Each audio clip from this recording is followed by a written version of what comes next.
पारे हलवी भाषा खाने दुई पद गीत गायब आमचो मलकानगिरी जिल्हा कितलो सुंदर डांडा माली रे डांडा माली आमचो मलकानगिरी जिल्हा तो वन पर्वत पाणी झरण आकाशन सुंदर देखा देशे डांडा माली रे डांडा माली रे आमचो परंपरा के नाही बुंगाबे डांडा माली कोदमाली रे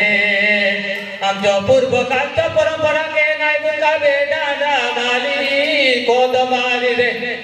आमचो पूर्व कालचो परंपरा के जेबे नाही बुंगा डांडा माली कोदमाली आमचो इतिहास के जेबे नाही बुंगाबे डांडा माली रे डांडा माली आमचो मलकानगिरी कथन सुंदर डांडा माली रे